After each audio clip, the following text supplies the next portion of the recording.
It happened one June evening in the Bernese Oberland. Dusk caught me on the old Chamonix road, deep in a bleak gorge where the snow-streaked walls seemed to close in as the light drained away.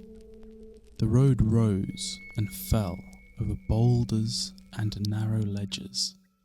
Snow cleared from the track, but lying soft on either side, ready to swallow a false step 10 feet or 50 into the ravine. I went with care. In the dark, I heard the thud and crack of far ice falls. A cold arrow of wind slipped down from the peaks and teased the fallen slabs. Those were my only companions in a loneliness like death. I knew this road by day. Meadows had gentled the rune, and the pass had been just a magnificent episode. By night, I felt claimed by it, cut off from warm doors and company, a stray spirit among tombs. Then I halted, aware of a cold sweat under my knapsack, and turned. Ridge after ridge fell away against a fathomless sky. Above the furthest was a thin shaving of silver, the rising moon. Far off, closing the ravine, jagged pinnacles shone like the glass of icebergs. It was the Aiguille Verte, ordinary enough in full moon, yet to me it looked like a white hand lifted against whatever haunted the glen. I drank the sight and walked on, lighter. The path began to drop, the gorge loosened its grip, warm breaths of air purred past my face. The hum of a distant torrent cut the night open. The mountains rose and hid the moon again until I reached a narrow bridge. There, the light burst through a cleft and turned the leaping thunder under my feet to splendor. After that, peace. The slopes eased to a level ribbon, kind to tired feet.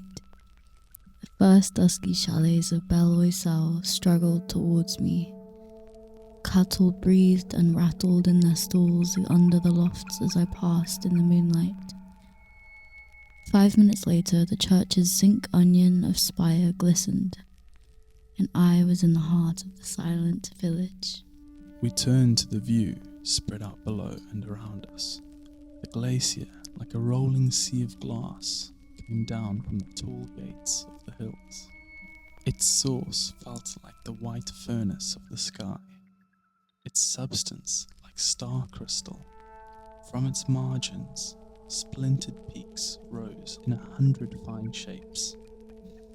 Mist lay in the mountain hollows like pale ponds, and the pine shafts that rose through it looked like reflections of themselves. The silence was so great it made my eyes ache, and it became a relief to rest them on nearer things. The grass, the rhododendron bushes, and even the dull wall of the shuttered inn.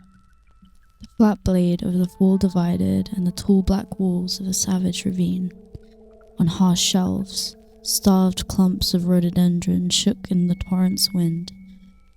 Far down the gully we could see water tossing, jaws foaming white, until it all took a bend in a leap and rushed from sight.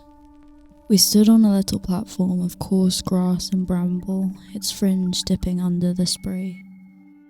Beyond, the sliding sheet looked like a strap of steel unreeled from a hidden drum between the hills.